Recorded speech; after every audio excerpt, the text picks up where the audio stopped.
السلام علیکم دوستو، امید ہے آپ خیریت سے ہوں گے۔ اللہ تعالی ہم سب کی عزتوں کو محفوظ فرمائے۔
سیون 787 سیالکوٹ ایئرپورٹ پر پہنچ جائیں گے اور ان جہازوں میں دوران پرواز مسافروں کی تفریح کے لیے ان ہاؤس انٹرٹینمنٹ سسٹم ہوگا، جس سے مسافر اپنا موبائل کنیکٹ کر کے میوزک، فلم اور اپنے من پسند ٹی وی شوز دیکھ سکیں گے۔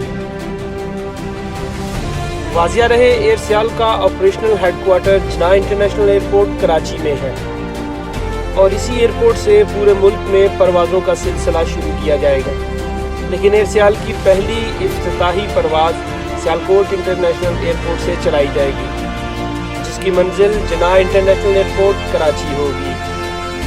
ایئر سیال نے کپتان سمیت فضائی میزبانوں اور دیگر سٹاف کے لیے بھرتیوں کا آغاز کر دیا ہے۔ خواہش مند خواتین و حضرات ایئر سیال کے ویب سائٹ یا ایئر سیال کے دفتر سے معلومات حاصل کر سکتے ہیں۔